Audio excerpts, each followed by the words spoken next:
कोई है माँ का लाल जो मेरी आंखों में आंखें डालकर बात करके इसको दीन का काम साबित करके दिखाए। और अगर किसी को हमारी बात से एतराज हो तो अभी बात कर लेना हमसे। मेरे जाने के बाद कल चाय की होटलों पे बैठ के मत कहना कि मौलाना साहब ये गलत मसला बता गए। शरीयत के हिसाब से चलेगी, तेरे और मेरे बाप की मर्जी पर नहीं चलेगी। चाय की होटलों पे कहते हो कि मौलाना साहब को ये नहीं बोलना चाहिए, वो नहीं बोलना चाहिए। जिसको भी एतराज हो इस बात पर, मैं यकीन और धड़ल्ले से कहता हूं, डंके की चोट पे कहता हूं, बेशर्म और बेहया कौम की बच्चियों, इंस्टाग्राम पर तुम कैसे डांस कर लेती हो और नाच लेती हो और कमर मटका लेती हो और अपनी आवाज में कैसे वीडियो को पब्लिश कर देती हो। ये जमीन फट जाती, तू धंस जाती, ये तेरे लिए बेहतर होता, लेकिन तू मुसलमान न कहलाती। ये कितना जुल्म है इस्लाम के ऊपर कि तू ज़ैनब, मरियम, रुकैया नाम रखकर बेगैरत इंस्टाग्राम पे डांस कर रही है और तेरा भाई हंस रहा है, तेरा बाप कह रहा है कि मेरी बेटी ने कमाल कर दिया। इससे बड़ी बेगैरती और क्या हो सकती। ईमान की बहुत सी शाखाएं हैं। अल्लाह के नबी सल्लल्लाहु अलैहि वसल्लम ने ईमान की 70 से ज्यादा शाखाओं का जिक्र किया है, लेकिन मैं अपनी इस तकरीर में, आज के इस खिताब में, ईमान की उन 72 और 73, 75, 70 से ज्यादा शाखाओं का जिक्र मैं नहीं कर सकता। ये पॉसिबल नहीं है, ये मुमकिन नहीं है। मैं ईमान की सिर्फ 3 ब्रांचेस का, ईमान की सिर्फ 3 शाखों का जिक्र करूंगा और उन्हीं 3 शाखों पर मुश्तमिल मेरी ये तकरीर होगी। ये 3 चीजें हमें और आपको आज के इस खिताब में समझना है। ये 3 चीजें जो ईमान का हिस्सा हैं, ये 3 चीजें आप जहन में बिठाइएगा। अल्लाह के नबी ने फरमाया, अल ईमानु बिज़उन व सबऊन शुअबतन। ईमान की 70 से ज्यादा ब्रांचेज हैं, ईमान की 70 से ज्यादा शाखाएं हैं, लेकिन 3 शाखाओं का जिक्र इस हदीस में किया है अल्लाह के नबी ने। और उन 3 ब्रांचेज में सबसे अफजल शाख जो बताई है वो सुनिए क्या है। फ़अफ़ज़लुहा क़ौलु ला इलाहा इल्लल्लाह। ये 3 चीजें याद रखिएगा, बहुत ज्यादा चीजें नहीं है, 3 चीजें, और हमें उम्मीद है कि आप याद रखेंगे। मैं ये 3 चीजें किसी को भी खड़ा करके पूछ सकता हूं कि मैंने ये 3 चीजें क्या बताई हैं। याद रखिएगा, मैं किसी को भी खड़ा करके पूछ सकता हूं ये 3 चीजें क्या हैं। पहले 3 चीजें सुन लीजिए। पहली चीज जो सबसे अफजल है, क़ौलु ला इलाहा इल्लल्लाह, अपनी जबान से ला इलाहा इल्लल्लाह का इकरार, ला इलाहा इल्लल्लाह कहना, ला इलाहा इल्लल्लाह को मानना, ये पहली चीज। दूसरी चीज वह अदनाहा, सबसे निचले दर्जे का, सबसे कमजोर दर्जे का ईमान का जो ब्रांच है, जो शाख है, वो क्या है। ये तो सबसे अफजल हो गई, सबसे बेहतर। दूसरे नंबर पर अल्लाह के नबी ने जो बताया वो अदनाहा, सबसे निचला ईमान का हिस्सा बताया है, ईमान की ब्रांच बताई है, वो क्या है। इमाततुल अज़ा अनित तरीक, रास्ते में कोई भी तकलीफ देने वाली चीज अगर पड़ी हुई है उसको रास्ते से हटा देना। रास्ते में पत्थर पड़ा है उसको हटा देना, रास्ते में कांटा पड़ा है उसको हटा देना, रास्ते में केले का छिलका पड़ा है उसको हटा देना। क्यों? तुम तो आंखों वाले हो, देख के निकल जाओगे। हो सकता है कि कोई बूढ़ा बेचारा केले के छिलके पर पैर रखे और फिसल जाए, हो सकता है कि कोई अंधा नाबीना गुजर रहा हो, पत्थर से टकरा जाए। तो रास्ते से तकलीफ दे चीज को हटा देना भी ईमान का एक हिस्सा है। 2 चीजें, पहली चीज ला इलाहा इल्लल्लाह कहना, दूसरी चीज रास्ते से तकलीफ दे चीज को हटा देना, और तीसरी चीज एक और है, याद रख लीजिएगा तीनों। ये तीसरी चीज बताकर मैं किसी को खड़ा करके पूछता हूं ये 3 चीजें क्या है। फिर नोट करिए, पहली चीज ला इलाहा इल्लल्लाह कहना, दूसरी चीज रास्ते से तकलीफ दे चीज को हटा देना, और तीसरी चीज वल हयाउ शुअबतुम मिनल ईमान, शर्म व हया, हयादारी और शर्म करना, ये भी ईमान की एक ब्रांच है। तीन चीजें।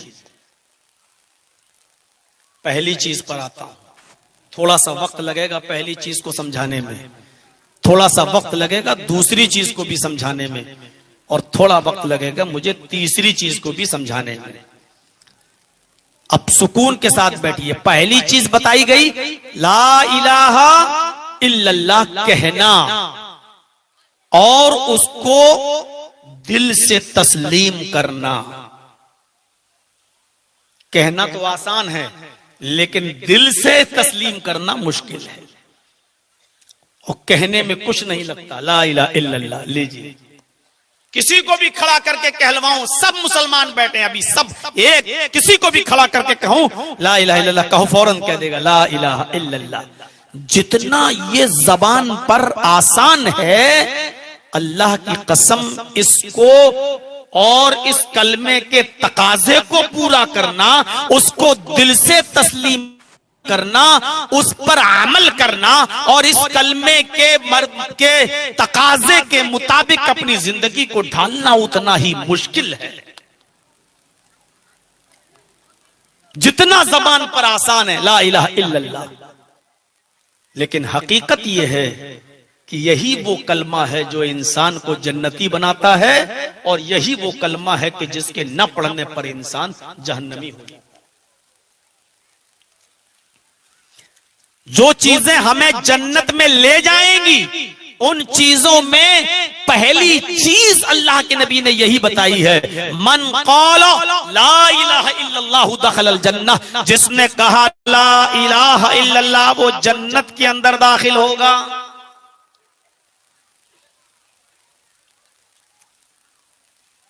मन काना आखिरु कलामिही ला इलाहा इल्लल्लाहु दखलल जन्नह, मरते वक्त आखिरी जुमला जिसकी जबान से ला इलाहा इल्लल्लाह निकला, और ला इलाहा इल्लल्लाह कहते कहते वो मर गया, उसकी जबान से आखिरी वर्ड, आखिरी लफ्ज ला इलाहा इल्लल्लाह निकला, तो यह आदमी जन्नत के अंदर जाएगा। मम्मा तला युशरिकु बिल्लाहि शैअन दखलल जन्नह, जिसकी मौत तौहीद पर हुई, इस हाल में हुई कि वो अल्लाह के साथ किसी को शरीक नहीं करता था, किसी के सामने सजदा नहीं करता था, किसी के सामने अपना दामन फैलाकर भीख नहीं मांगता था, बेटा बेटी अल्लाह से मांगता था, सजदा अल्लाह से के सामने करता था, दुआएं अल्लाह से मांगता था, इबादतें अल्लाह के लिए करता था। वो न किसी कब्र के सामने झुका, न हजर के सामने झुका, न पत्थर के सामने झुका, उसने अपनी पेशानी अपने रब के सामने झुकाई, और उसी पर उसका इंतकाल हुआ। किसी के साथ शिर्क नहीं करता था, अल्लाह को शरीक नहीं ठहराता, अल्लाह के साथ किसी को शरीक नहीं ठहराता था, वो जन्नत में जाएगा। ये है ला इलाहा इल्लल्लाह का पावर।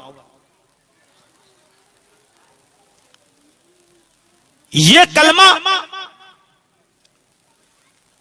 इंसान को जन्नती बना देता है। 80 साल का बूढ़ा आदमी शिर्क करता रहा, कुफ्र करता रहा, गालियां देता रहा, शराब पीता रहा, जुआ खेलता रहा, जिनाकारी करता रहा, यारी करता रहा, मक्कारी करता रहा, 80 साल की उम्र में मरने से पहले उसको अल्लाह ने हिदायत दे दी, और मरने से पहले उसको ये कलमा नसीब हो गया, कुफ्र छोड़ दिया, दायरे इस्लाम में दाखिल हो गया, और उसने मरने से पहले ये कलमा पढ़ लिया, अशहदु अल्ला इलाहा इल्लल्लाह व अशहदु अन्ना मुहम्मदन अब्दुहु व रसूलुहु। उसने ला इलाहा इल्लल्लाह मुहम्मदुर रसूलुल्लाह पढ़ लिया, ये आदमी कहाँ जाएगा? जन्नती है, क्योंकि उसने मरने से पहले कलमा पढ़कर अपने गुनाह खत्म करा लिए, माफ करा लिए। अभी अगर कलमा पढ़ने से पहले मर जाता तो जहन्नम में जाता, लेकिन कलमा पढ़ लिया और पढ़ने के बाद इसको मौत आ गई, ये जन्नती। ये एक कलमा जिसके न पढ़ने पर ये जहन्नमी था, और अभी पढ़ा, इस्लाम लाया, और इस्लाम लाते ही इसको मौत आ गई, जन्नत में चला गया। इसीलिए अल्लाह के रसूल ने फरमाया कि किसी मुसलमान का कत्ल किसी मुसलमान के लिए हलाल नहीं है। आज बहुत आसान है एक दूसरे का मर्डर कर देना, बहुत आसान है एक दूसरे को कत्ल कर देना। ला यहिल्लु दम इम्रिइन मुस्लिमिन यशहदु अल्ला इलाहा इल्लल्लाह व अन्नी रसूलुल्लाह इल्ला बिइहदा सलास। सुनिए, अल्लाह के नबी फरमाते हैं किसी मुसलमान का खून हलाल नहीं है जो कलमा पढ़ता हो अशहदु अल्ला इलाहा इल्लल्लाह व अन्ना मुहम्मदर रसूलुल्लाह, जो इस बात की गवाही देता हो कि अल्लाह के अलावा कोई माबूद नहीं और मोहम्मद अल्लाह के रसूल हैं। ऐसे मुसलमान का कत्ल करना, ऐसे मुसलमान का खून बहाना हलाल नहीं है किसी के लिए, इल्ला बिइहदा सलास। हाँ, जब तक वो ये 3 गुनाह न कर ले, 3 में से कोई एक। अब ये सोचिए कि हम मुसलमान हैं, इन 3 कामों में से कोई एक बुरा काम तो नहीं किया हमने। ये चीज आज हम बता रहे हैं आपको। अगर इन 3 कामों में से कोई एक काम अगर कोई कर रहा है या किया है, तो फिर इस आदमी का कत्ल जायज होगा, चाहे वो मुसलमान ही क्यों ना हो, वो कलमा ही क्यों ना पढ़ता हो, इस आदमी का कत्ल जायज होगा। जहां इस्लामी हुकूमत होगी, इस आदमी को कत्ल किया जाएगा। कौन सा गुनाह है वो?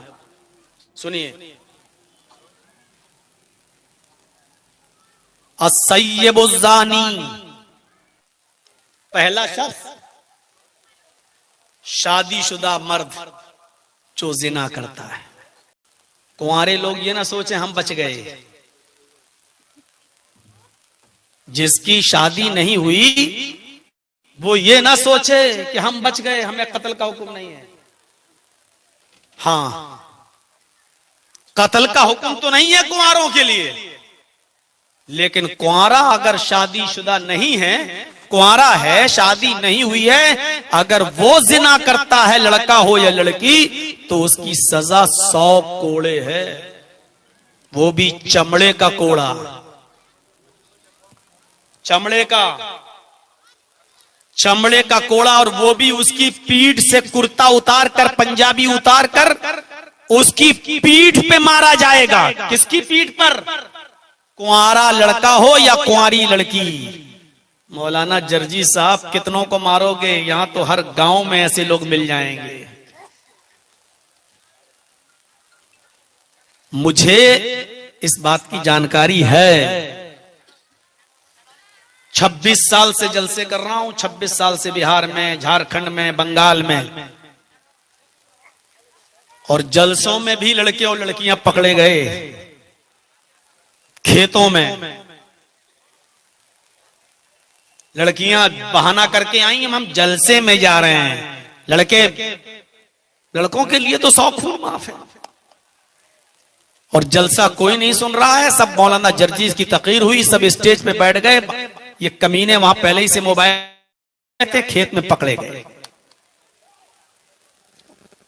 और ये 1-2 की तादाद नहीं बता रहा हूं, मुझे गिनती याद नहीं है कि जलसों में कितने पकड़े गए। अब गौर से सुनिए, कुंवारों की सजा है 100 कोड़े मारे जाएं,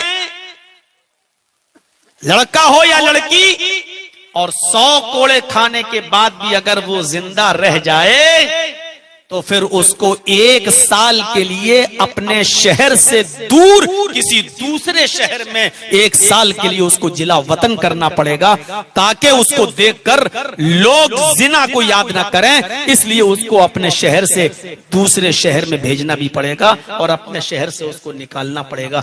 कितनी बड़ी सजा है कुंवारों के लिए। और शादीशुदा लोगों के लिए क्या है?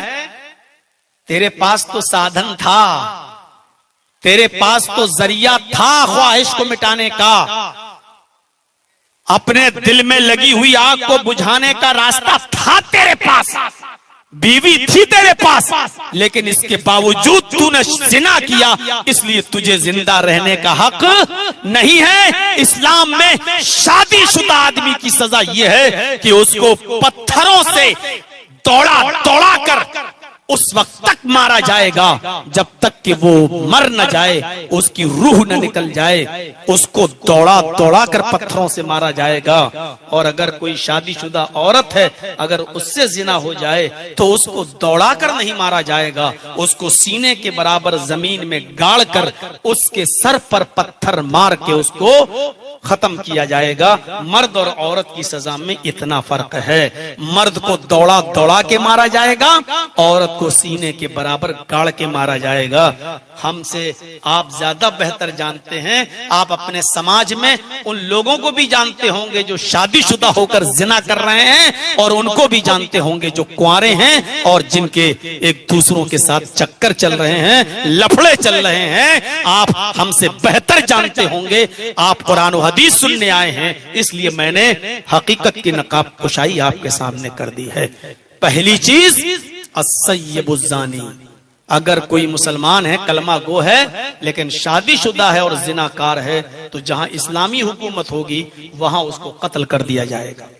सऊदी अरब वगैरह में कत्ल है सजा। अब पत्थरों से नहीं मारते हैं, पकड़ा गया शादीशुदा था, उठाया और उसको ले गए, सबके सामने उसकी गर्दन काट दी। जहां इस्लामी हुकूमत होगी ये सजा दी जाएगी। दूसरा, वन्नफ्सु बिन्नफ्स, कोई मुसलमान है लेकिन अगर किसी ने किसी को कत्ल कर दिया है, जरजीत साहब मुसलमान है लेकिन हमने किसी को कत्ल कर दिया है, तो फिर हमारा भी खून जायज है, हमें भी कत्ल किया जाएगा। खून के बदले में खून, कत्ल के बदले में कत्ल। दूसरा और तीसरा, हमारी मां बहनें जरा गौर से सुने, अगर अपने कपड़े दिखाकर और अपनी चूड़ियां दिखाकर फुर्सत मिल गई हो तो, अपनी लिपस्टिक और अपनी क्रीम पाउडर एक दूसरे को दिखाने के बाद अगर फुर्सत मिल गई हो तो इस तीसरे जुमले को सुने, वत्तारिकु लिदीनिही, कोई शख्स मुसलमान है, दीन छोड़कर दूसरा धर्म इख्तियार कर लेता है, इस्लाम छोड़कर काफिर हो जाता है, तो दीन को छोड़कर कोई दूसरा धर्म कबूल करने वाला, दूसरा मजहब कबूल करने वाला, इसको भी दुनिया में जिंदा रहने का हक नहीं है। उसको भी जहां इस्लामी हुकूमत होगी कत्ल कर दिया जाएगा। इस्लाम के अंदर जबरदस्ती नहीं है। आप हिंदू हैं, रहिए, ईसाई हैं, रहिए, यहूदी हैं, रहिए, जैनी हैं, रहिए, सिख हैं, रहिए, कोई बात नहीं। जबरदस्ती हम आपको मुसलमान नहीं कर रहे हैं। लेकिन अगर आप इस्लाम ला चुके हैं, अगर आप मुसलमान हो चुके हैं, आपने पहले गौर कर लिया और अच्छी तरीके से इस्लाम की खूबियों को देखकर और समझकर आप इस्लाम ले आए, तो फिर इस्लाम लाने के बाद अब इस्लाम को छोड़कर इस्लाम से पलटना जायज नहीं है। इस्लाम से पलटोगे तो उसकी सजा है कि उसको कत्ल कर दिया जाएगा। इस्लाम को छोड़ने वाले की सजा क्या है कि उसको इस दुनिया में जिंदा रहने का हक नहीं है। जो लड़कियां गैर मुस्लिम लड़कों के साथ भागकर शादियां कर रही हैं, मंदिरों में सिंदूर लगाकर शादियां कर रही हैं, या गैर मुस्लिम बनकर शादियां करके उनके घरों में जा रही हैं, इस्लाम छोड़ रही हैं, उनकी सजा इस्लाम में यही है। हम हिंदुस्तान में नहीं कह रहे हैं, हिंदुस्तान की बात नहीं कर रहे हैं, उनकी सजा इस्लाम में यही है कि उनको इस दुनिया में जिंदा रहने का हक नहीं है। अगर इस्लाम होता और इस्लामी हुकूमत होती तो ऐसी लड़कियों को कत्ल कर दिया जाता और जर्रा बराबर उनके साथ रियायत नहीं की जाती है। दीन छोड़कर कोई दूसरा धर्म अपनाना ये सजा है इसकी कि उसको कत्ल कर दिया जाए, चाहे वो लड़का हो या लड़की, चाहे वो मर्द हो या औरत। अगर उसने इस्लाम छोड़ा और कोई दूसरा दीन में चला गया तो उस मुर्तद की सजा भी यही है कि उसको कत्ल कर दिया जाए। ये तीन चीजों में से कोई एक चीज अगर किसी के अंदर पाई जा रही है तो उसको कत्ल कर दिया जाएगा। मेरे भाइयों, किसी मुसलमान का खून जायज नहीं है किसी के लिए जब तक ये तीन चीजों में से कोई एक चीज नहीं पाई जा रही है। यह है ला इलाहा इल्लल्लाह का मकाम, यह है ला इलाहा इल्लल्लाह की हैसियत। और सुनिए, एक जंग हो रही थी, उलमा जानते हैं, बुखारी पढ़िए, किताबुल जिहाद देखिए, एक जंग हो रही है, सहाबा काफिरों से लड़ रहे हैं। एक काफिर कई मुसलमानों को कत्ल कर देता है, कई मुसलमानों को शहीद कर देता है, और एक सहाबी लड़ते लड़ते उसी काफिर के पास पहुंच जाते हैं। और सुनिए ला इलाहा इल्लल्लाह का मकाम क्या है। एक सहाबी लड़ते लड़ते उसी काफिर के पास पहुंच जाते हैं। अच्छा, इसी ने मारा है बहुत से मुसलमानों को। उठाए तलवार और तानी और उसको मारने ही वाले हुए उसने तलवार फेंक दी। उस काफिर ने तलवार फेंक दी और हाथ उठा लिए और कहा कि मुझे कत्ल मत करो, मैं इस्लाम कबूल करता हूं। अशहदु अल्ला इलाहा इल्लल्लाह व अशहदु अन्ना मुहम्मदन अब्दुहु व रसूलुहु। उस काफिर ने तलवार फेंक दी और कलमा पढ़ लिया, अशहदु अल्ला इलाहा इल्लल्लाह व अशहदु अन्ना मुहम्मदन अब्दुहु व रसूलुहु। ये सहाबी रुक गए, अरे इसने तो कलमा पढ़ लिया है। फिर इनके दिल में आया, अच्छा जब मैं तलवार लेकर तेरे पास आ गया तब तूने अपनी तलवार फेंक दी, यानी समझ गया कि अब मेरी मौत आने वाली है, मैं मरने वाला हूं, तो मौत के डर से कलमा पढ़ रहा है, जान बचाने के लिए कलमा पढ़ रहा है। इन्होंने ये सोचा और पूरी तलवार उसके पेट के अंदर दाखिल कर दी। उस जिसने कलमा पढ़ा था उसको खत्म कर दिया, मार दिया। अल्लाह के नबी सल्लल्लाहु अलैहि वसल्लम को जब इस बात का इल्म हुआ तो आपने उस सहाबी को बुलाया, लिमा कतलतहु, तुमने उस आदमी को क्यों कत्ल किया? मैंने सुना है कि उसने कलमा पढ़ लिया था। सहाबी ने कहा, अल्लाह के नबी उसने कलमा पढ़ा था, मैं यकीन कर से कहता हूं, मैंने खुद सुना उसका कलमा। आपने फरमाया, जब तूने उसकी जबान से निकलने वाले कलमे को सुना, अशहदु अल्ला इलाहा इल्लल्लाह व अशहदु अन्ना मुहम्मदन अब्दुहु व रसूलुहु, जब उसने ये कलमा पढ़ ही लिया था तो फिर तूने उसको कत्ल क्यों कर दिया? इस सहाबी ने जवाब दिया, अय अल्लाह के नबी, जब मैं तलवार लेकर उसके करीब गया तब उसने तलवार फेंकी, वो समझ गया कि अब मेरी मौत होने वाली है, मैं मरने वाला हूं, तो उसने मौत से बचने के लिए कलमा पढ़ लिया। मौत से बचने के लिए अल्लाह के नबी ने पूछा, अशक़क़त क़ल्बहु, उसने मौत के दिल डर से पढ़ा या अल्लाह के डर से पढ़ा? क्या तूने उसके दिल को चीर के देख लिया था? क्या तू उसके दिल में घुस के देख लिया था? तुझे उसके दिल के बारे में कैसे मालूम? उसने ये कलमा दिल से पढ़ा या उसने ये कलमा मौत के डर से पढ़ा? क्या तुमने उसके दिल को चीर के देख लिया था? कयामत के दिन ये आदमी यही कलमा पढ़ते हुए उठेगा, तुम उस आदमी को क्या जवाब दोगे? तुम इस कलमे को क्या जवाब दोगे? फरमाया, जिसने कलमा पढ़ लिया अब उसकी गवाही अल्लाह ही जानता है कि वो सच्चे दिल से है या उसने मौत के डर से पढ़ा। तुमने उसको क्यों मार दिया? वो इस्लाम ला चुका था, वो तुम्हारा कलमा गो मुसलमान भाई था, फिर तुमने उसको क्यों मार दिया? अपने समाज में देखिए कि कलमा गो मुसलमानों को कितने लोग एक दूसरे को कत्ल कर देते हैं और बहुत आसान समझते हैं एक दूसरे का कत्ल, एक दूसरे को मार देना। अल्लाह के नबी फरमाते हैं, यजीउल कातिलु बिल मक्तूल यौमल कातिल के साथ आएगा, जिसको दुनिया में मारा गया वो मरा हुआ आदमी कयामत के दिन कातिल के बाल पकड़कर खींचकर उसको लेकर आएगा, अल्लाह के सामने उसको लेकर आएगा। जिसने कत्ल किया होगा उसका सर पकड़कर उसके बाल खींचकर उसको अल्लाह के सामने लेकर आएगा।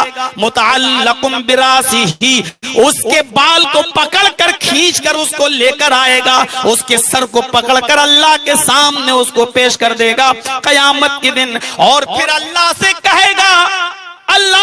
कहेगा यकूलु या रब्बी सल हाज़ा लिमा क़तलनी, आय अल्लाह इस आदमी से सवाल कर, इसने दुनिया में मुझे क्यों मारा था। अल्लाह इससे पूछ, इसने दुनिया में मुझे क्यों कत्ल किया था।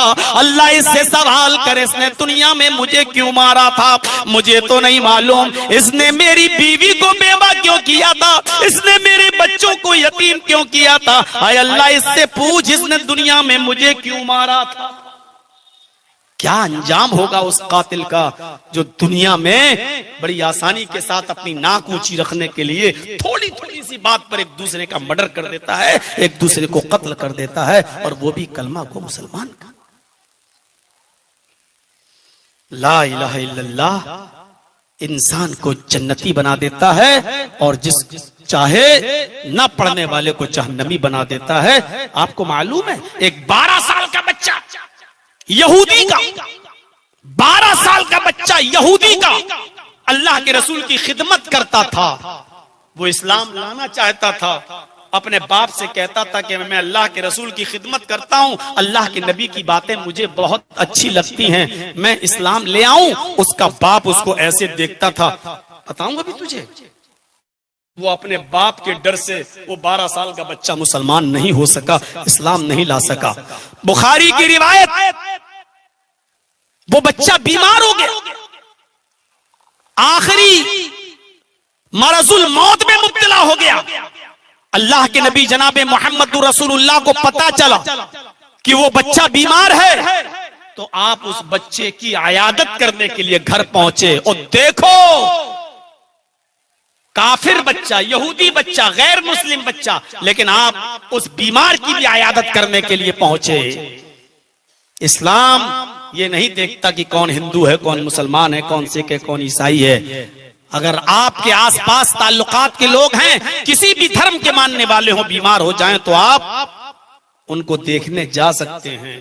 कोई गैर मुस्लिम भाई आपके गांव में रहता है, बहुत खुला मिला है, अगर वो मर जाए तो आप शमशान घाट तक, जहां मुर्दे जलाए जाते हैं, वहां तक आप जा भी सकते हैं। उसकी मैयत में और उसके जनाजे में, उसके अर्थी में शरीक हो सकते हैं, शमशान घाट तक जा सकते हैं, आप उसके गम में शामिल हो सकते हैं, जायज है आपके लिए। और हाँ, जब वो जलाया जाए तो आप वहां खड़े भी हो सकते हैं। लेकिन अगर कोई ये कहे कि आप हमारे बच्चे के दोस्त हैं, आप इनके दोस्त हैं, लीजिए आप खुद जला दीजिए इसको, तो आप जलाने का काम नहीं कर सकते हैं, क्योंकि इस्लाम ने किसी जिंदा को या मुर्दा को जलाने से मना किया है। इसलिए आप जला नहीं सकते, लेकिन गम में, उनके गम में शामिल होकर उनके शमशान घाट जा सकते हैं। जैसे बहुत से हिंदू भाई हमारे कब्रिस्तान आ जाते हैं। खुद मेरे वालिद साहब का जब इंतकाल हुआ तो बहुत से हिंदू भाई हमारे माँ बाप, हमारे बाप की इंतकाल पर हमारे मिट्टी में कब्रिस्तान तक पहुंचे। आप भी उनके शमशान घाट जा सकते हैं, कोई हर्ज नहीं। अल्लाह के नबी सल्लल्लाहु अलैहि वसल्लम जब किसी यहूदी का जनाजा देखते, आप बैठे होते, खड़े हो जाते। साहबा ने कहा अल्लाह के रसूल, ये तो यहूदी का जनाजा है और आप खड़े हो गए, तो आप ये फरमाते थे क्या मरने वाला इंसान नहीं है? हम इसलिए नहीं खड़े हुए हैं कि मरने वाला काफिर है, हम इंसानियत के एहतराम में खड़े हुए हैं। यानी मरने वाला भी तो इंसान है, किसी का बेटा है, किसी का बाप है, किसी का भाई है, जैसे उसको गम हुआ है ऐसी मुझे भी इस मरने वाले का गम है। गम में शामिल होना कोई बुरी बात नहीं है। अल्लाह के रसूल उस यहूदी बच्चे को देखने के लिए गए। वो बच्चा आखिरी सांसें ले रहा था, ऐसे हिचकियां ले रहा था, 12 साल का बच्चा। आप उसके सिरहाने पर बैठ गए। उस बच्चे ने अल्लाह के नबी को देखा, मुस्कुरा दिया, फिर अपने बाप की तरफ देखा और अपने बाप से ऐसे इशारा करने लगा, यानी यही है वो जिनके बारे में मैं कहता था कि मैं इन पर इस्लाम लाऊं, कलमा पढ़ लूं, मुसलमान हो जाऊं, पर आप मना करते थे। बाप ने देखा कि मेरा बेटा आखिरी वक्त भी मुहम्मदुर रसूलुल्लाह को देख रहा है और मेरे बच्चे की तमन्ना यही है कि मैं मुहम्मदुर रसूलुल्लाह पर ईमान ले आऊं। तो बाप ने अपने बेटे से खुशी खुशी इजाजत दे दी, बेटे अब तक मैं तुम्हें रोकता था, आज मैं नहीं रोकूंगा, तुम अबुल कासिम की बात मान लो, जाओ तुम कलमा पढ़ लो। तुम मोहम्मद रसूलुल्लाह सल्लल्लाहु अलैहि वसल्लम के रब पर ईमान लाना चाहते थे, इस्लाम को मानना चाहते थे, मान लो। अते अबुल कासिम, जाओ तुम अबुल कासिम की इताअत करो, वो जो कहें वही काम करो।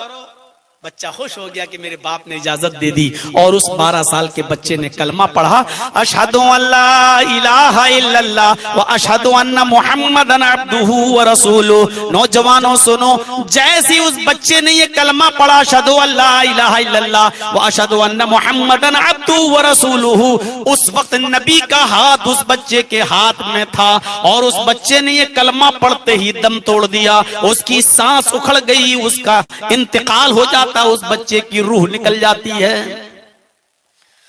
अल्लाह के नबी सल्लल्लाहु अलैहि वसल्लम को जब इल्म हुआ कि ये बच्चा मर चुका है, इस बच्चे की रूह निकल चुकी है, तो आपके आंखों में आंसू आ गए और खड़े होकर आपने जो जुमले अदा किए वो जुमले इमाम बुखारी नकल करते हैं। बुखारी के अंदर अल्लाह के नबी सल्लल्लाहु अलैहि वसल्लम की जबान से जुमला निकला, अल्हम्दुलिल्लाहिल्लज़ी अनक़ज़हु अनिन्नार। तमाम तारीफें उस अल्लाह के लिए हैं जिसने आखिरी वक्त में इस कलमे के जरिए इस बच्चे को उसने जहन्नम की आग से बचा लिया। अल्हम्दुलिल्लाहिल्लज़ी अनक़ज़हु अनिन्नार। तमाम तारीफें उस अल्लाह के लिए जिसने इस बच्चे को जहन्नम में जलने से बचा लिया। उस बच्चे ने 12 साल तक ईमान कबूल नहीं किया। अरब के अंदर 9 साल के और 8 साल के लड़के और लड़कियां बालिग हो जाते थे, ये लड़का 12 साल का था, बालिग हो चुका था। हजरत आयशा 6 साल की उम्र में निकाह होता है और 9 साल की थी, बालिग हो चुकी थी, और जब बालिगा हुई तो उनके बाप अबू बकर ने उनकी रुखसती कर दी। तो ये कहना कि 12 साल का बच्चा तो नाबालिग होता नहीं, अरब के अंदर 9-10 साल के बच्चे भी बालिग हो जाया करते थे। लिहाजा ये यहूदी बच्चा बालिग था और 12 साल से ऊपर इसकी उम्र थी। अल्लाह के नबी फरमाते हैं अगर ये इस कलमे को पढ़ने से पहले मर जाता तो जहन्नम में जाता, लेकिन अल्लाह का शुक्र है कि उसने इस कलमे को पढ़ा और अल्लाह ने उसको जहन्नम से बचा लिया।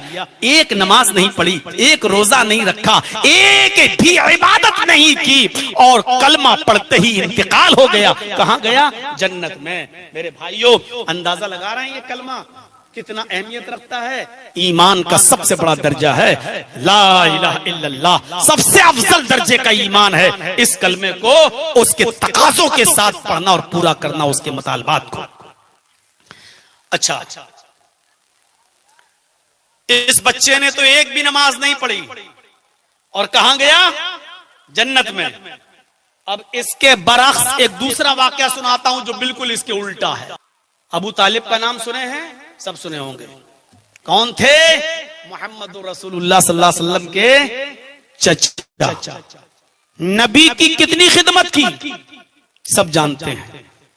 जब भी नबी अकरम सल्लल्लाहु अलैहि वसल्लम पर कोई मुसीबत आई, अबू तालिब ने नबी अकरम सल्लल्लाहु अलैहि वसल्लम की हिमायत में खड़े होकर नबी की मदद की, नबी की मदद की। यहां तक कहा कि भतीजे जाओ, अल्लाह ने तुझे जो हुक्म दिया है उसको तू खुल्लम खुल्ला लोगों तक पहुंचा। मैं जब तक जिंदा हूं देखता हूं मेरे भतीजे की तरफ टेढ़ी नजर करके भी कोई देख ले। कितनी मदद की, पूरी जिंदगी नबी का साथ दिया। लेकिन मरते वक्त, आखिरी वक्त में जब उनकी रूह निकल रही थी, अल्लाह के नबी सल्लल्लाहु अलैहि वसल्लम उनके पास बैठे थे, आपकी आंखों में आंसू थे। चचा ने पूछा भतीजे क्यों रो रहे हो? मरना तो एक दिन सबको है। अल्लाह के नबी ने कहा चचा मैं इसलिए नहीं रो रहा हूं कि आपकी मौत का वक्त करीब है, बल्कि मेरे आंखों में आंसू इसलिए हैं कि आपने अब तक कलमा नहीं पढ़ा, ला इलाहा इल्लल्लाह मुहम्मदुर रसूलुल्लाह। आए चचा जान ला इलाहा इल्लल्लाह पढ़ लीजिए। आए चचा जान अल्लाह की वहदानियत का इकरार कर लीजिए। बीमार हैं, इस बीमारी में कोई बचता नहीं है, मौत का वक्त करीब है, आप कलमा पढ़ लीजिए, इकरार कर लीजिए, तौहीद को मान लीजिए। वहीं अबू जहल भी बैठा हुआ था, अबू लहब भी बैठा हुआ था, आर दिलाने लगा, वाह आखिरी वक्त में अब अपने बाप दादा का दीन छोड़ेंगे, अपने बाप दादा का दीन तर्क कर देंगे सिर्फ भतीजे के कहने पर। अबू तालिब ने कहा, आए मोहम्मद, मैं अपने बाप दादा के धर्म पर ही मरना चाहता हूं, मैं इस्लाम कबूल नहीं कर सकता। मैं ये नहीं चाहता कि मेरे मरने के बाद लोग ये कहें कि अबू तालिब डर गया और अपने भतीजे के बहकावे में आ गया और अपने बाप दादा का दीन छोड़ दिया। भतीजे, मैं कलमा नहीं पढ़ सकता। जब अबू जहल और अबू लहब चला गया, गायब, वहां से हट गया, तो अल्लाह के नबी सल्लल्लाहु अलैहि वसल्लम ने अपने चचा से बड़ी आजिजी के साथ जो जुमले कहे उसको सुनिए। आए मेरे चचा, अबू जहल चला गया, अबू लहब चला गया, अगर आप इनकी वजह से कलमा नहीं पढ़ रहे थे तो ये लोग जा चुके हैं।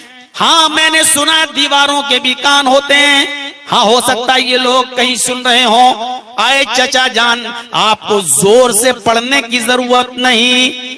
कुल ला इलाहा इल्लल्लाहु फी उज़ुनी, मैं अपना कान आपके मुंह तक लाता हूं, आप मेरे कान में कह दीजिए ला इलाहा इल्लल्लाह। कुल ला इलाहा इल्लल्लाह फी उज़ुनी, मेरे कान में कह दीजिए ला इलाहा इल्लल्लाह। अगर मेरे कानों ने जुमला सुन लिया ला इलाहा इल्लल्लाह, इंशाअल्लाह मैं अल्लाह के सामने गवाही दूंगा कि मेरे कान में मेरे चचा ने ला इलाहा इल्लल्लाह पढ़ लिया था, और मैं आपको जहन्नम के दरवाजे से खींच कर पकड़ कर आपको जन्नत में ले जाऊंगा, अल्लाह से सिफारिश करा के आपको जन्नत का हकदार बना दूंगा।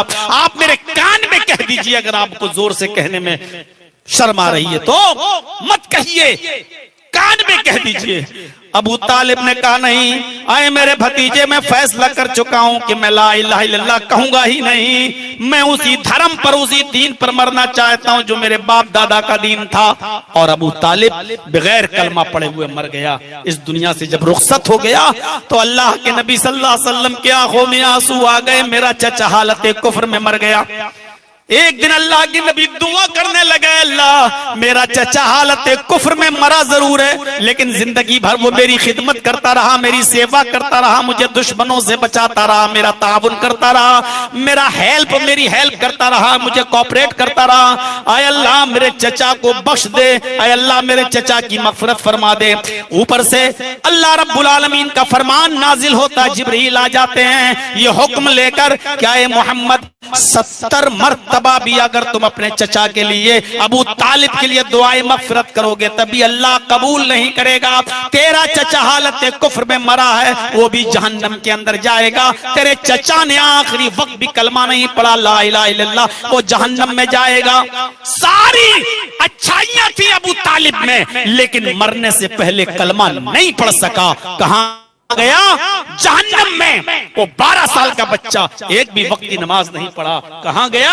कलमा पढ़ने की बुनियाद पर जन्नत में। ये है ला इलाहा इल्लल्लाह का मकाम, ये है ला इलाहा इल्लल्लाह की हैसियत। पहली चीज, अभी चाहूं तो पूरी तकरीर ला इलाहा इल्लल्लाह पर खत्म हो सकती है, लेकिन थोड़ा सा आगे बढ़िए। दूसरी चीज पर भी मैं आपको लाना चाहता हूं। पहली चीज ला इलाहा इल्लल्लाह को हमने समझ लिया। दूसरी चीज इमाततुल अज़ानित तरीक, रास्ते में कोई तकलीफ देह चीज पड़ी हुई है, रास्ते में कोई नुकसानदेह, अजियतनाक और गंदी चीज पड़ी हुई है तो उसको रास्ते से हटा देना, रास्ते से हटा देना। पत्थर पड़ा है, रास्ते से हटा दो। कांटा पड़ा है, रास्ते से हटा दो। छिलका पड़ा है, रास्ते से हटा दो। इस हदीस के टुकड़े का मतलब यह है कि हर वो चीज जो आम लोगों को तकलीफ देती हो, रास्ते में उस चीज को हटा देना और लोगों को तकलीफ न देना। ये अब ये भी तकलीफ देना है। कोई मौलवी इनकार करके दिखाए इसका। लांद कर फांद कर मस्जिद में जाना, पहली सफ में बैठने की कोशिश करना और पीछे से सफों को चीरते हुए आना, उधर बैठ, ये भी तकलीफ देना है। जहां जगह मिल जाए वहां बैठ जाओ। इसी तरीके से जहां बैठे हुए हो वहां से लोगों को चीरते हुए हट के जाना, यह भी तकलीफ देना है। कोई भी चीज जिससे लोगों को तकलीफ हो रही हो वो तकलीफ के जिम्न में आती है। मसलन आप होटल से कोई चीज हैं और रास्ते में आपने गाड़ी को पार्क कर दिया, जहां से लोग गुजरते हैं, गाड़ियां गुजरती हैं, बीच सड़क पर आपने गाड़ी को पार्क कर दिया और दुकान पे चले गए, सामान खरीदने लगे। अब पीछे हॉर्न बज रहे हैं, पां टू। अब आप कह रहे रुक जा, अभी आ रहे हैं, रुक, हाँ ये और दो, ये और दो, 10 मिनट आप सामान खरीदने में लगा रहे हैं, वो हॉर्न पे हॉर्न बजा रहा, भाई बीच में सड़क पे, रुक रुक रुक, आ रहा हूं। ये भी तकलीफ देना है, ये भी तकलीफ देना है। इसी तरीके से अपने घर के बाहर आम गुजरने वाले रास्तों पर शामियाना लगा देना, शादी का पंडाल लगा देना। अब साइकिल वाले, पैदल चलने वाले या बाइक पे या कारों पे आने वाले लोग अब देखते हैं कि यहां तो यार पंडाल लगा हुआ है, खाना चल रहा है। अब उनको 1 किलोमीटर दूर का सफर करके फिर रास्ता पकड़ना पड़ रहा है। आम चौराहों पर, रास्तों पर लोगों के गुजरने की जगह पर पंडाल लगा लेना, शामियाना लगा लेना, ये तमाम चीजें तकलीफ देने के जिम्न में आती हैं। मेरे भाइयों, जिस तरह रास्ते से तकलीफ दे चीज को हटाना सवाब है, उसी तरीके से रास्ते में तकलीफ दे चीजों को डालना गुनाह भी है, फेंकना गुनाह भी है। घर में झाड़ू लगाई और कूड़ा करकट उठाया, सड़क पे फेंक दिया बीच में। अल्लाह के नबी सल्लल्लाहु अलैहि वसल्लम फरमाते हैं, मुस्लिम शरीफ की हदीस है कि अल्लाह ताला ने मेरे सामने नेकियों के और बुराइयों के रजिस्टर पेश किए। छोटी से छोटी नेकी ऐसी नहीं थी, छोटी से छोटी नेकी ऐसी नहीं थी जो नेकी उसमें दर्ज न हो। कितना बड़ा रजिस्टर होगा। कयामत तक जितनी नेकियां लोग करेंगे उन नेकियों का रिकॉर्ड अल्लाह ताला ने मोहम्मद रसूलुल्लाह के सामने पेश किया। और कयामत तक जितने गुनाह होंगे, छोटे से छोटे और बड़े से बड़ा, हर गुनाह का रिकॉर्ड अल्लाह ताला ने नबी के सामने पेश किया। आपने देखा, आपने फरमाया कोई छोटी से छोटी नेकी भी ऐसी नहीं थी जो मैंने न देखी हो, और कोई छोटे से छोटा गुनाह भी ऐसा नहीं जो मैंने न देखा हो। छोटी से छोटा गुनाह आपने बताया, छोटा से छोटा गुनाह जैसे मस्जिद में थूक देना, मस्जिद में थूक देना। देखिए, थूकने से न मस्जिद नापाक होगी, न उस जगह सजदा करने से आपकी नमाज में कोई खलल होगा, क्योंकि थूक नापाक नहीं है, थूक पाक है। लेकिन थूक से लोग नफरत करते हैं, थूक को अच्छा नहीं समझते, इसलिए इस पाक चीज को भी मस्जिद के अंदर आप नहीं थूक सकते हैं। अगर थूका तो ये बुराई भी मैंने उस रजिस्टर में लिखी हुई देखी, इसका गुनाह भी मैंने रजिस्टर में लिखा हुआ देखा। और छोटी से छोटी नेकी क्या है? अल्लाह के नबी ने फरमाया कि जो मस्जिद में थूक दे और बाद में आने वाले की नजर मस्जिद के में पड़े हुए थूक पर पड़ जाए, उसने थूका तो नहीं, मसलन थूका तो है, मान लीजिए मौलाना मुनीरुल साहब, एक मिसाल दे रहा हूं, हकीकत नहीं है, और मुदीर साहब थूक के चले गए, अरे यार गलती हो गई, चले गए। अब जरजीत साहब वुजू बना के जब मस्जिद में घुसे तो जरजीत साहब की नजर पड़ गई थूक पर, ये क्या है, कोई थूका है। जरजीत साहब भी आगे बढ़ गए।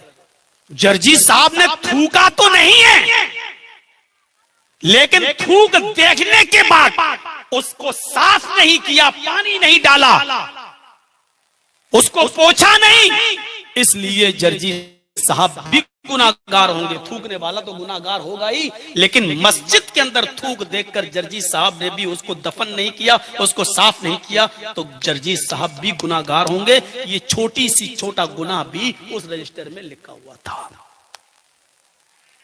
अरे हमने थूका नहीं तो हमें गुनाह थोड़ी पड़ेगा, लेकिन थूक देखकर आगे बढ़ गए हो, ये गुनाह है।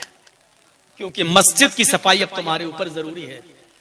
जो मस्जिद इतनी सफाई चाहती हो, उस मस्जिद के अंदर तुम गीबतें करते हो, उस मस्जिद में चुगलियां करते हो, उस मस्जिद में जोर जोर से शोर करते हो, उस मस्जिद के अंदर गुफ्तगू करते हो, दुनिया की बातें उस मस्जिद के अंदर होती हैं। कितने अफसोस की बात है, कितने तकलीफ की बात है ये मेरे भाइयों, जो मस्जिद इतनी सफाई मांगती हो।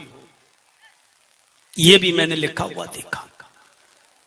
इसी तरीके से तकलीफ देना क्या है मालूम? तकलीफ देना, रमजान के महीने में रात में 2 बजे उठे, मस्जिद का माइक पकड़ लिया और नज़म पढ़ने लगे, नाते पढ़ने लगे, लोगों को उठाने लगे, रोजदार भाइयों उठिए, सहरी बनाइए, हमारी मां बहनें उठें और सहरी तैयार करें, 1 घंटा बाकी रह गया है, 1.5 घंटा बाकी रह गया। आप इसको सवाब का काम समझते हैं?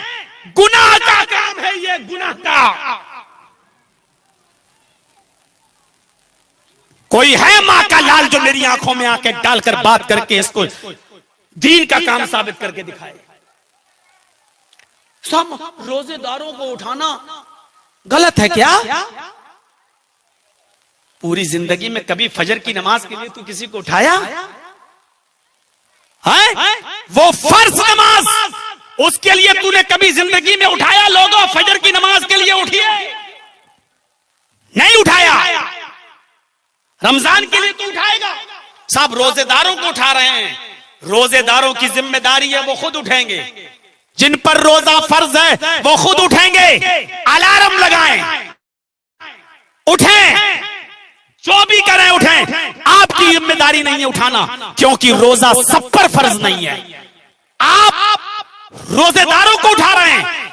आपकी आवाज सुनकर मेरा 90 साल का बाप उठ गया, जो दायमी मरीज है, जिसके ऊपर से शरीयत के इशारे ने, मुहम्मदुर रसूलुल्लाह ने रोजा माफ कर दिया है, जो अपने रोजे के बदले में एक फिदिया देगा, एक मिस्कीन को खाना खिलाएगा, उसके ऊपर रोजा नहीं है, क्योंकि वो दायमी मरीज है या इतना बूढ़ा हो चुका है कि वो रोजा, उसकी ताकत नहीं है रोजा रखने की। अब आपने जब लोगों को उठाया तो वो 90 साल का बूढ़ा आदमी भी उठ गया, जो नींद की गोली खाकर डॉक्टर के बताए हुए तरीके पर सो रहा था। आपने उसकी नींद में भी डिस्टर्ब कर दिया है। अब वो उठ गया है, अब वो बेदार हो गया है, अब उसकी नींद खुल गई है। अब उसको करवटें बदलते बदलते, तकलीफें झेलते झेलते पूरी रात गुजर रही है। आपने उस आदमी की नींद बर्बाद क्यों की? कौन होते हैं आप उसकी नींद बर्बाद करने वाले? जो औरतें अपने बच्चों को दूध पिलाती हैं, उनके ऊपर भी रोजा नहीं है, क्योंकि वो अपने बच्चों को दूध पिलाती हैं। अगर रोजा रखेंगी तो खाएंगी क्या? और जब खाएंगी नहीं तो दूध कैसे बनेगा? और जब दूध नहीं बनेगा तो बच्चे कैसे पिएंगे? मुर्जिया के ऊपर से रोजा उस वक्त तक माफ है जब तक कि वो अपने बच्चे को दूध पिलाना ना छोड़ दें। बाद में वो उसकी कज़ा करेंगी। मेरे भाइयों, आपने रोजेदारों को उठाया, वो दूध पिलाने वाली औरतें भी, उनकी नींद में भी डिस्टर्ब हो गया, वो भी उठ गई। बताइए, उनकी नींद को डिस्टर्ब करने का अधिकार आपको किसने दिया था? जो औरतें पेट में जिनके बच्चा है, हमल है, अल्लाह ताला ने हामिला औरतों के ऊपर से भी रोजे को रुख्सत दी है, जब तक कि हमल ना हो जाए, बच्चा पैदा ना हो जाए। हामिला औरत भी रोजा नहीं रखेगी, क्योंकि वो जब खाएगी नहीं तो बच्चे की नशोनुमा पेट में कैसे बनेगी, कैसे होगी? आपने जब रोजेदारों को उठाया तो बेचारी जो हामिला औरत है, जिसको आराम की सख्त जरूरत है, वो भी आपकी आवाज से उठ जाती है, उसकी नींद में आपने डिस्टर्ब कर दिया। बच्चों पर रोजा फर्ज नहीं है, उनको भी आपने बेदार कर दिया। बीमार लोगों के ऊपर भी रोजा नहीं है, बीमारी से सही होने के बाद वो उसकी कज़ा करेंगे। आपने अपनी आवाज से उन बीमार लोगों को भी जगा दिया और आप इसको दीन का काम समझ रहे हैं कि बहुत अच्छा मैंने दीन का काम किया है। ये भी लोगों को तकलीफ देने के जिम्न में आता है। ईमान का हिस्सा है, आप तो ईमान समझ के कर रहे हैं। रोजदार भाइयों उठिए, सहरी कीजिए, इतनी देर रह गई है। लेकिन आज आपको पता चला है, और अगर किसी को हमारी बात से एतराज हो तो अभी बात कर लेना हमसे। मेरे जाने के बाद कल चाय की होटलों पे बैठ के मत कहना कि मौलाना साहब ये गलत मसला बता गए। शरीयत के हिसाब से चलेगी, तेरे और मेरे बाप की मर्जी पर नहीं चलेगी। चाय की होटलों पे कहते हो कि मौलाना साहब को ये नहीं बोलना चाहिए, वो नहीं बोलना चाहिए।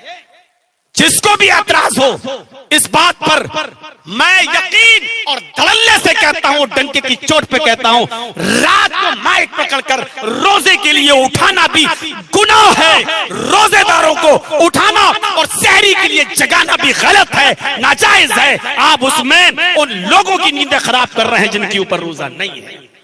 जिनके ऊपर रोजा है वो रोजा रखेंगे, ये उनकी जिम्मेदारी है, रखें।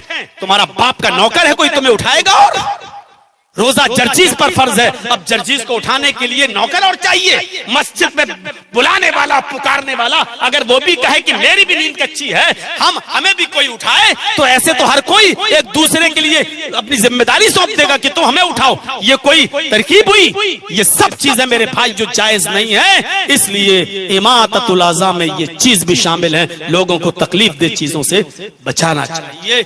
आप तकलीफ नहीं दे सकते। मस्जिद में थूक दिया, दूसरों को तकलीफ हो रही है, तकलीफ दे चीज है। रास्ते में आपने कूड़ा फेंक दिया, अभी बचा के जा रहा है, ये तकलीफ देना है। तकलीफ दे चीजों से रास्ते को पाक करना, उसको साफ कर देना, ये ईमान का एक हिस्सा है। दो चीजें। अब तीसरी चीज पर आइए मेरे भाइयों। तीसरी चीज पर थोड़ा सा टाइम, हमारी माँ बहनों से इस हिस्से का ताल्लुक ज्यादा है। वल हयाउ शुअबतुम मिनल ईमान। हया, शर्म, इसका ताल्लुक सिर्फ औरतों से नहीं है, मर्दों से भी है। मर्दों से भी है। अल्लाह के नबी सल्लल्लाहु अलैहि वसल्लम ने फरमाया, इज़ा लम तस्तही फफ़अल मा शीत। बस हदीस के इस टुकड़े में सब कुछ लिखा, सब कुछ है।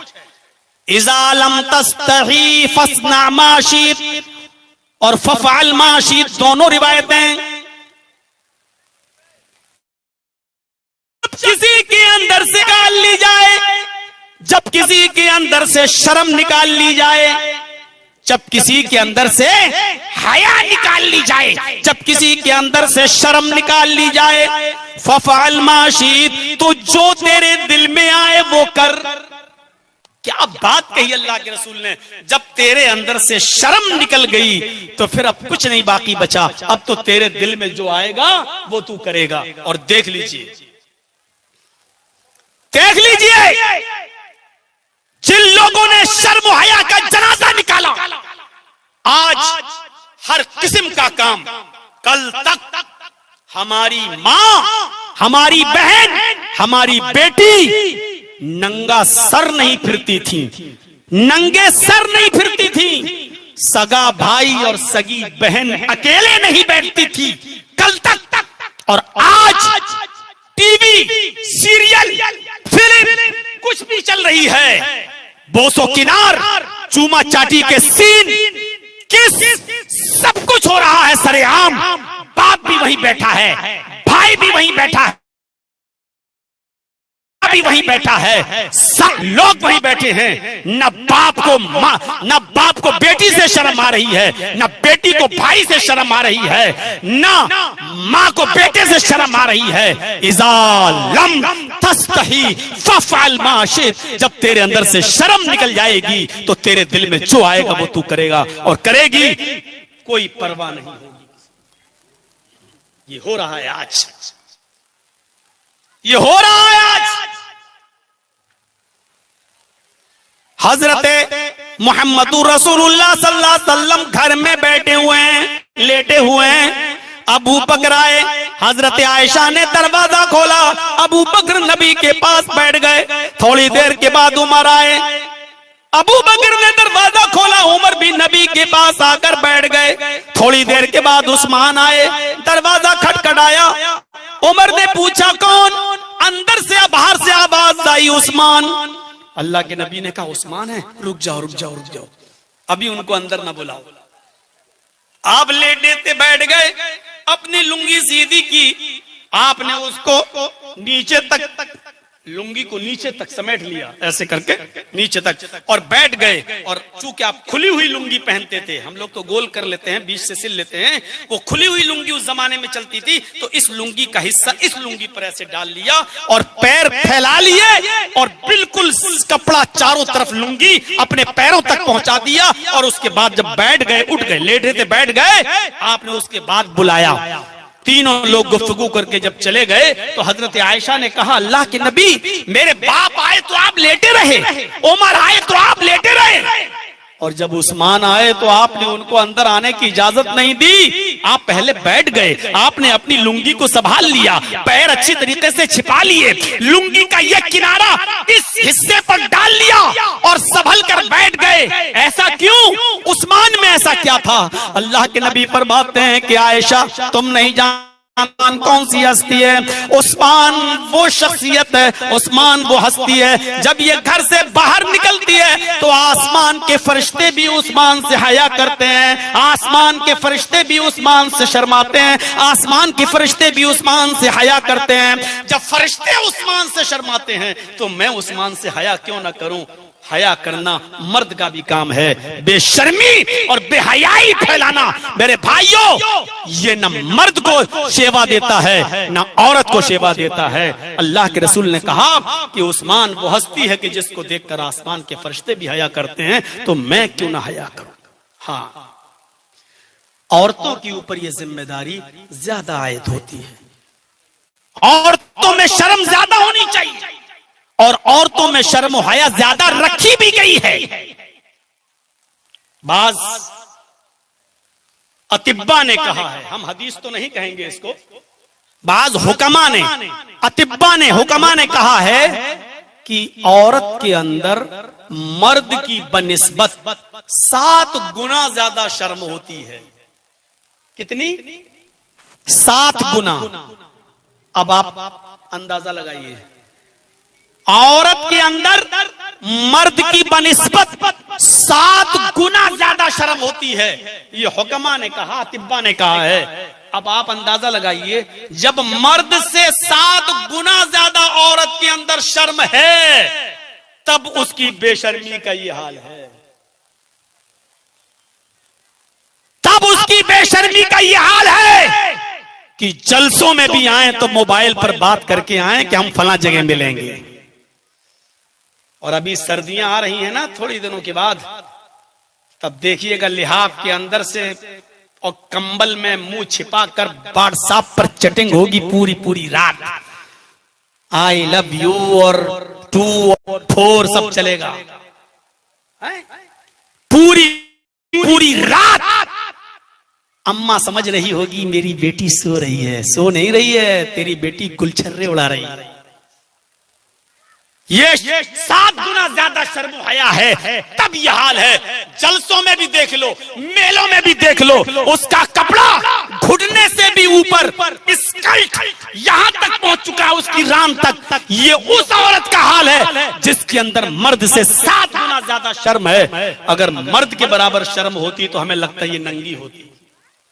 7 गुना शर्म है, तब उसकी बेशर्मी का यह हाल है। और मर्द के बराबर शर्म होती तो क्या हाल होता उसका? नंगी डांस कर रही होती बेहूदगी के साथ। मेरी मां बहनों, तुम्हारी शर्म हया का तकाजा यह है कि अल्लाह के नबी सल्लल्लाहु अलैहि वसल्लम ने औरत को मस्जिद में नमाज पढ़ने जाने की इजाजत तो दी है कि औरतें मस्जिद में जाकर नमाज पढ़ सकती हैं। सुनिए मेरी बहनों, सुनो, बहुत अच्छी चीज बतला रहा हूं। तुम्हारी शर्म हया का तकाजा क्या है? अल्लाह के नबी ने फरमाया अगर तुम्हारी बीवियां, तुम्हारी बेटियां, तुम्हारी बहनें अगर मस्जिदों में नमाज पढ़ने जाना चाहें, इजाजत मांगे, तो तुम उनको मत रोको। हमें रोकने का हक नहीं है।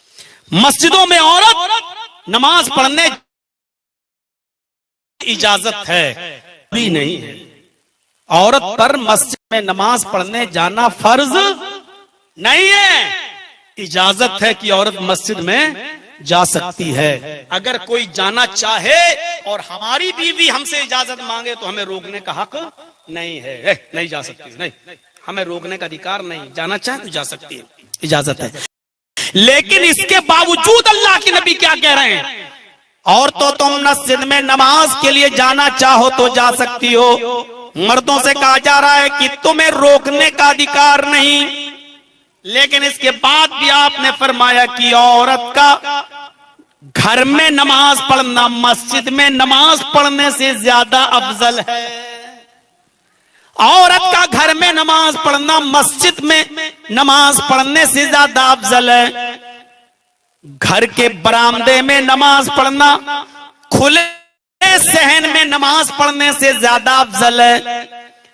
घर के कोठे में नमाज पढ़ना बरामदे में नमाज पढ़ने से ज्यादा अफजल है। और घर के मखसूस कमरे में जहां वो अपने शौहर के साथ अकेले और तन्हाई में रहती है, जहां किसी का आना जाना नहीं, उस अंधेरे कमरे में, उस तन्हाई वाले कमरे में नमाज पढ़ना घर के बकिया हिस्सों में नमाज पढ़ने से ज्यादा अफजल है। यानी वो जितना मर्दों की निगाहों से दूर रहेगी उतना ज्यादा वो महफूज रहेगी, उतना ज्यादा उसको सवाब मिलेगा। औरत घर में मस्जिद से में नमाज पढ़ने जा सकती है, लेकिन औरत का घर में नमाज पढ़ना मस्जिद में नमाज पढ़ने से ज्यादा अफजल इसलिए है कि वो मर्दों से दूर रहेगी और फितनों से अच्छी रहेगी। मेरे भाइयों, ये हदीस है, अल्लाह के नबी सल्लल्लाहु अलैहि वसल्लम का फरमान है। लेकिन इसका यह मतलब नहीं है कि अगर औरतें मस्जिद में जाएं तो आप उनको मना कर दो, नहीं, क्योंकि अल्लाह के रसूल ने कहा तुम उनको रोक नहीं सकते। ला तमनऊ इमा अल्लाह अन युसल्लीना फिल मस्जिद, तुम मस्जिद में औरतों को नमाज पढ़ने की इजाजत मांगे तो रोक नहीं सकते हो, मना मत करो। लेकिन घर में नमाज पढ़ना ज्यादा अफजल है। अब एक और हदीस सुनिए। अगले सफ में नमाज पढ़ना, अगर औरत मस्जिद में आ भी गई नमाज पढ़ेगी तो पहले मर्दों की सफें होंगी और जहां मर्द की सफ खत्म हो जाएगी फिर पर्दा पड़ा होगा, फिर पर्दे में औरतें होंगी। पर्दे की आड़ में, जैसे आप पर्दा लगा रखा है, इस तरफ औरतें हैं, इस तरफ मर्द हैं, ठीक है, ऐसे ही औरतें मर्दों के पीछे नमाज तो पढ़ेंगी लेकिन पर्दा पड़ा होगा। पर्दा, मर्द औरतों को ना देखें, औरतें मर्दों को ना देखें, पर्दा होगा। अब सुनिए अगली सफ पे पढ़ने की अहमियत क्या है। अल्लाह के नबी जनाबे मोहम्मद रसूलुल्लाह सल्लल्लाहु अलैहि वसल्लम फरमाते हैं, अगर तुम्हें पता चल जाए कि पहले सफ में नमाज पढ़ने का सवाब कितना है, अगली सफ में पहली सफ में नमाज पढ़ने का सवाब कितना है, तो अल्लाह के नबी फरमाते हैं तुम घुटनों के बल चलकर मस्जिद में आओगे। यानी अगर पैर तुम्हारे दर्द कर रहे हो और दोनों पैर तुम्हारे कट चुके हो तो घुटने के बल ऐसे चल चलकर तुम मस्जिद में आओगे और पहली सफ में तुम नमाज पढ़ोगे। एक हदीस में आता सुरीन के बल, यानी ये कूल्हा जो पीछे का हिस्सा होता बम, इसको जमीन पर रगड़ रगड़ के तुम चलोगे और मस्जिद में तुम नमाज पढ़ने आओगे। अगर पता चल जाए कि पहली सफ में नमाज पढ़ने का सवाब कितना है तो तुम अपने ये पीछे का जो हिस्सा बम होता कूल है, इनके ऊपर चलकर रगड़ रगड़ कर मस्जिद में आओगे। एक हदीस के अंदर आता है कि अगर तुम्हें पता चल जाए कि पहली सफ में नमाज पढ़ने का सवाब कितना है, अल्लाह के नबी फरमाते हैं तो तुम कुरानदाजी करने लगोगे।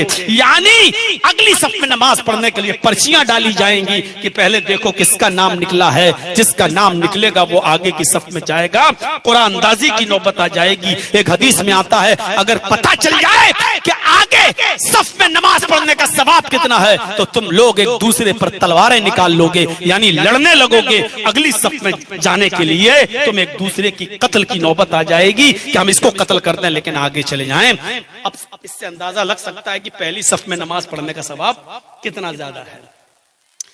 लेकिन अल्लाह के नबी अब क्या कह रहे हैं खैरु सुफूफिर रिजाली अव्वलुहा व शर्रुहा आखिरुहा, मर्द की सबसे अफजल सफ पहली सफ है। जर्जी साहब नमाज पढ़ा रहे हैं, 5 सफ़े मेरे पीछे लगी हुई हैं, उसके बाद पर्दा पड़ा है, फिर 5 सफ़े औरतों की लगी हुई हैं।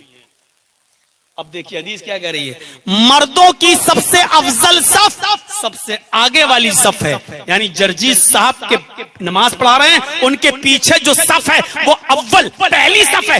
ये सफ सबसे अव्वल और सबसे अफजल सफ है, सबसे बेहतर सफ है सवाब के एतबार से।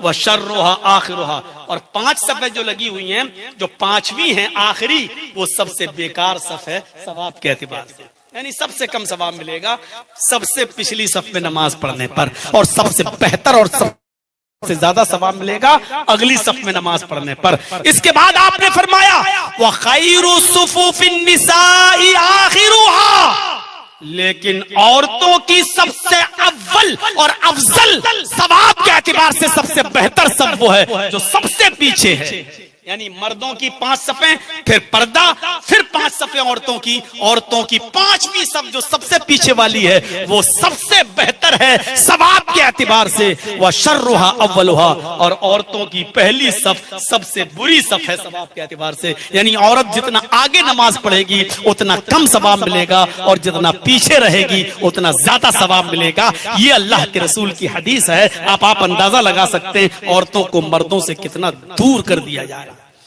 यहाँ तो बेगैरतों दीन के जलसों में भी चूड़ियां और जलेबियां एक ही जगह से मर्द और औरतें खरीदते हैं, शर्म नहीं आती है मगर हमें। और मैं एक जुमला बार बार बोलता हूं कसम खुदा की, जब तक जलसा अभी नहीं देखा, जब मैं आ रहा था तब लोग भागते हुए आए रोड से और चौराहों से और यहां बीच में बैठे। उससे पहले का हाल जानते हो क्या था? कह दूं, ऐसा लग रहा था जैसे एक कुतिया के पीछे 10-10 कुत्ते दौड़ रहे हैं। ये हकीकत है, ये सही तर्जुमानी है। बुरा लगे तो लगता रहे। तुम्हारी गालियां मौलवी जर्जीस के जूते के नीचे नहीं अहमियत देता हूं तुम्हारे गालियों को और तुम्हारे तानों को और तुम्हारे तंज को। ये हाल था। मर्द भूल जाए, बजाय रुकू के सजदे में चला जाए, बजाय सजदे के रुकू में, या 2 सजदों के बजाय 3 सजदे कर ले, तो मर्द को अगर मालूम हो कि इमाम भूल गया तो जानते हो क्या कहेंगे लोग? सुभान अल्लाह। जर्जी साहब भूल जाएं तो पीछे हमारे जो आदमी नमाज पढ़ रहे हैं वो याद दिलाएंगे सुभान अल्लाह। हम समझ जाएंगे कि मैं भूल गया हूं। लेकिन मर्दों को अगर मालूम ना हो और औरतों को मालूम हो कि इमाम भूल गया, औरतों को पता चल जाए कि इमाम भूल गया, तो औरतों को सुभान अल्लाह कहने की भी इजाजत नहीं है। इतनी जोर सुभान अल्लाह, अल्लाहू अकबर ये नहीं कहेंगी औरतें। देख रहे हैं कितना पर्दा। औरत को जोर से बोलने की भी इजाजत नहीं। सुभान अल्लाह, जिस जुमले से जमीन और आसमान भर जाते हैं नेकियों से, इतना मुबारक जुमला भी औरतों को कहने की इजाजत नहीं है। बेशर्म और बेहया कौम की बच्चियों, इंस्टाग्राम पर तुम कैसे डांस कर लेती हो और नाच लेती हो और कमर मटका लेती हो और अपनी आवाज में कैसे वीडियो को पब्लिश कर देती हो। ये जमीन फट जाती, तू धंस जाती, ये तेरे लिए बेहतर होता, लेकिन तू मुसलमान न कहलाती। ये कितना जुल्म है इस्लाम के ऊपर कि तू ज़ैनब, मरियम, रुकैया नाम रखकर बेगैरत इंस्टाग्राम पे डांस कर रही है और तेरा भाई हंस रहा है, तेरा बाप कह रहा है कि मेरी बेटी ने कमाल कर दिया। इससे बड़ी बेगैरती और क्या हो सकती? जिस औरत को मस्जिद के अंदर जोर से सुभान अल्लाह कहने की इजाजत ना हो, आज उस मुस्लिम कौम की बच्चियां डांस कर रही हो, नाच रही हो, गाने गा रही हो और वीडियो डाल रही हो। इससे बड़ी बेगैरती आज हमारे समाज की और क्या हो सकती है? बुलाए हो तो सुनना पड़ेगा, तुम्हें क्या तुम्हारे बाप को भी सुनना पड़ेगा। यही सब सुनने के लिए तो आप हमें बुलाते हो कि जो कुरान और हदीस की सही बात हो वो आप रखिए। रख दिया, जिसको बुरा लगे लगता रहे। मेरे भाइयों तसव्वुर कीजिए आप, औरत क्या करेगी अगर उसको पता चल जाए कि इमाम भूल गया है? हदीस में आता है कि वो ताली बजाएगी, ये ऐसे जब ऐसे ताली बजाएगी, इसकी आवाज जब इमाम तक पहुंचेगी, तब इमाम को पता चल जाएगा कि मैं भूल गया हूं। मेरे भाइयों, औरत को सुबहान अल्लाह तक कहने की इजाजत नहीं। इतना मुबारक जुमला भी, इतना प्यारा जुमला भी बोलने की इजाजत नहीं है। यह है औरतों की शर्म, हया का ताल्लुक इस्लाम के अंदर। हम क्या समझ बैठे हैं? हाँ, एक और चीज बताऊंगा तुम्हें, और सुन लो। औरतों की शर्म हया का ताल्लुक कितना गहरा, बुखारी की हदीस है। जब लड़की का निकाह होता है ना, जाते हैं ना निकाह, बारात, पहली बात तो आरात बारात है नहीं इस्लाम में, ये तो हिंदुमाना रस्म है। हम तो बारातियों को चोर कहते हैं, पहले डाकू कहते थे। इसलिए कहते हैं कि ये लड़की वाले के घर पहुंच गए, खिलाओ, 300 आए तो खिलाओ, 400 आए तो खिलाओ। और लड़की का बाप, लड़के का बाप पहले ही कह देता है लड़की के बाप से, 300 आ रहे हैं, नेक हमारे मेहमानों की खातिरी अच्छी तरह कर देना। ये अच्छी तरह ही में भीख छिपी हुई है। हमारे मेहमानों की खातिरी जरा अच्छे से कर देना, यानी बड़ा नहीं चलेगा। चिकन, मटन और ये कुएं का और हैंड पाइप का पानी नहीं, बिस्लरी बोतल, अच्छी सी खातिरी कर देने का मतलब यही है कि बड़ा बड़ा नहीं चलेगा। क्यों? इंटरनेशनल लुटेरे तुम्हारे घर, अपने घर में हरे धनिये की चटनी की नसीब नहीं है, लड़की वाले के यहाँ बेगैरत डकैती डालने पहुंच गए हैं, चिकन और मटन खाने पहुंच गए हैं। और मौलाना साहब और सऊदी अरब का रुमाल डाल के, हाथ दाढ़ी में फेर के, मुंह पान चबाते हुए, हाँ भाई इतने रुपए मेहर रखा हुआ है, हाँ, मेहर कितना है। हाजी साहब भी उसी बारात में जा रहे हैं। साहब कहाँ? लड़की की बारात में जा रहे हैं साहब, मुंह में पान चल रहा है। बेगैरत मर जाता लेकिन हाजी ना कहलाता, बेगैरत मर जाता लेकिन मौलवी ना कहलाता। इस तरीके से लड़की वालों के घर पे डकैती डाली गई है तुम्हारी तरफ से। शर्म मगर हमें नहीं आती। हम जैसे लोग जिम्मेदार हैं, तय कर लें कि जहां बारात जाएगी और आएगी वहां हम निकाह नहीं पढ़ाएंगे। हिम्मत है कि कोई बारात ले जाए? बराबर के जिम्मेदार हैं हम जैसे मौलवी।